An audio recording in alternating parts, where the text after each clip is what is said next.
The Avatar season is over, and there's a few cards that I haven't talked about that absolutely deserve their own video. Wan Shi Tong Librarian is X and 2 blue for a 1/1 legendary creature bird spirit with flash flying vigilance. When Wan Shi Tong enters, put X 1/1 counters on him, then draw half X cards rounded down.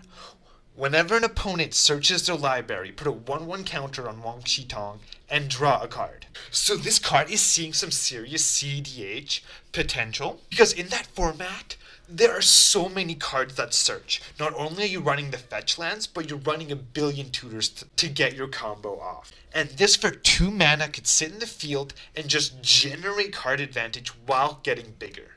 But it's also extremely versatile because it has an X cost. So later in the game, play this at flash speed, make a huge bird, draw a bunch of card, and then now you have a flying vigilance beater. So it's not only good early, but it's also really good late, and can be played in instant speed decks where you keep up mana to counter your opponent's stuff, and whenever you have unused mana, you just put it into this, and you can play it in response to your opponent searching their deck for a free 1/1 counter and draw. So I think this will see play in a ton of formats. It seems strong enough for Standard, Modern there's a bunch of fetch lands, and Commander at its best in CDH. Zhao, the Moonslayer, is 1 of any color and 1 red for a 2/2 legendary creature human soldier with Menace. Non-basic lands enter the battlefield tapped.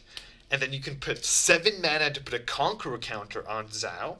And as long as Zhao has a Conqueror counter on him, non-basic lands are mountains. So the older formats you go, the more non-basic lands are played. The stronger this guy gets. Because let's say you're playing fetches. They come in tapped, and then if you want to fetch a non-basic land, that land will also come in tapped. So you basically have to get basics. And if you're playing a lot of colors, this could be super annoying. But then 7 mana for a Blood Moon effect can be so strong. It can just completely shut down decks. Of course, 7 is a lot, but he's so good as a 2-drop that you don't need to activate that ability for him to be super strong. It is an optional one that could be really good. And also in Commander, now you can have Blood Moon in the command zone, which is pretty crazy. And it really gives Big Red opportunity to shine, which is a strategy we haven't seen being good in a very long time. So yeah, I think this would be a very good sideboard card in some older formats like Modern and Pioneer. It could be pretty good in Standard. This is just a solid land hate card. Last card is Avatar Destiny. 2 of any color and 2 green for an enchantment aura with enchant creature you control. Enchanted creature gets +1/+1 for each creature card in your graveyard and is an avatar in addition to its other types. When enchanted creature dies, mill cards equal to its power.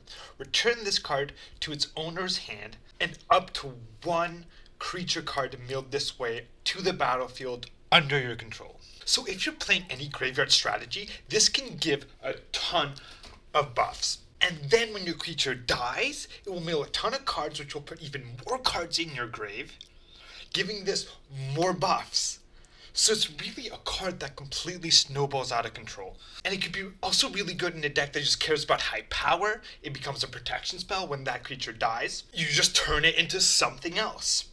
And then finally, I think the best strategy is into a sacrifice shell, where you sacrifice and do something based on power. It will cheat you in a creature, and then you can play this on another thing, sacrifice that, cheat another creature in, and just completely snowball. So this card can be so busted in so many ways, as long as your opponent doesn't kill the creature in response to you enchanting. Then it feels kind of a blowout. But if your opponents don't do that, it's absolutely insane. So that's everything I had to say about these amazing cards. So if you guys liked the video, please subscribe if you want to see my top picks, and have a good one.